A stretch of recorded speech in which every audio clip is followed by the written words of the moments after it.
श्रोता प्रेमियों, मैं रामसागर शास्त्री आप लोगों के समक्ष रखने जा रहा हूं एक प्रसंग, कंस जन्म। देखिए, राजा परीक्षित ने सुखदेव जी से कहा, भगवान आपने चंद्रवंश के विस्तार का वर्णन किया, अब मुझे वो कथा सुनाइए जिसके कारण यदुवंश में भगवान कृष्ण को जन्म लेना पड़ा। सुखदेव जी ने कहा, राजन, जब जब धर्म की हानि होती है, असुरों का अत्याचार बढ़ जाता है, तब तब परमात्मा को किसी न किसी रूप में अवतार लेना पड़ता है। अब मैं तुम्हें वो कारण सुनाता हूं जिससे परमात्मा ने कृष्ण के रूप में यदुवंश में अवतार लिया। देखिए, मथुरा नगरी में महाराज उग्रसेन का शासन था कि मथुरापुरी प्रसिद्ध है यमुना जी के तीर, उग्रसेन नृप थे वहां वयो वृद्ध गंभीर। उग्रसेन बड़े धर्मनिष्ठ, प्रजाभक्त और न्यायी राजा थे। उनकी रानी का नाम पवन रेखा था, जो आठों पहर अपने पति की सेवा में लगी रहती थी। अभी तक पवन रेखा ने किसी संतान को जन्म नहीं दिया था। एक दिन की बात है, रानी पवन रेखा अपने पति से आज्ञा लेकर सखियों के सहित रथ पर सवार होकर वन विहार करने के लिए गई। वहां रानी वन की सुंदरता देखकर गीत गाने लगी कि सखी अवलोक नैनों से चमन में क्या बहार आई, खिली हर रंग की क्यारी पवन में क्या बहार आई। रानी उस वन की सुंदरता में इतना खो गई कि उसे पता ही नहीं चला कि मेरी सखियां कहां हैं। जो उसका ध्यान भंग हुआ तो वह सखियों को पुकारने लगी। उस समय द्रुमलिक नामक निशाचर ने उग्रसेन का रूप बनाया और रानी के पास पहुंचा कि बोलाओ प्रिय रुदन मत कर, हाजिर है तेरा रखवाला, मेरे सामने तुझे देखे है कौन यहाँ हिम्मत वाला। द्रुमलिक ने कहा, प्रिय तुम्हें डरने की जरूरत नहीं है, मैं तुम्हारे साथ हूं। रानी ने उस दुष्ट का छलवेश नहीं पहचान पाया। अस्तु द्रुमलिक ने उग्रसेन के रूप में पवन रेखा के सतीत्व को भंग कर दिया। अब तो ज्यों उसने अपना असली रूप प्रकट किया, देखकर पवन रेखा क्रोधित हो गई। उसने कहा, दुष्ट, तूने मेरे साथ अच्छा नहीं किया। अगर मैं लाचार और निस्तेज न होती तो तुझे श्राप देकर अभी भस्म कर देती। कि लाचार और निस्तेज हूं मैं, वरना जौहर दिखला देती, अपनी शक्ति से जला तुझे मिट्टी में अभी मिला देती। द्रुमलिक ने कहा, पवन रेखा तुम्हारी गोद खाली थी, मैंने उसे भर दिया, यह मेरा उपकार समझो और तुम्हारे द्वारा कोई ऐसा वैसा पुत्र उत्पन्न नहीं होगा। साधारण मनुष्य की बात ही छोड़ो, इंद्र भी उसके आगे हार मानकर चला जाएगा।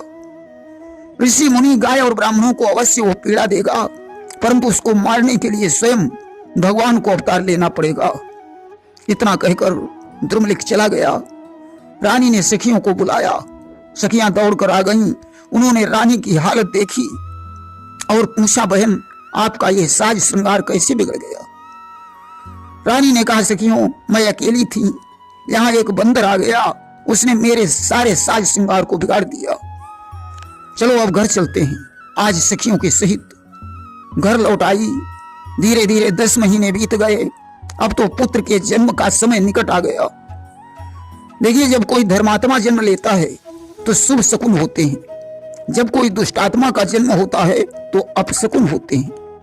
अब तो आकाश हिलने लगा, पृथ्वी पर पाला गिरने लगा, प्रकृति उदास हो गई, तूफान चलने लगा, बादल गरजने लगे, बिजली चमकने लगी, समुद्रों में उबाल आ गया, पृथ्वी हिलने लगी, जंगलों में सियार रोने लगे कि कंपित नभ में पड़ गया मलिन सूर्य का वेश, घोर घड़ी नक्षत्र में प्रकट हुआ कंसेश।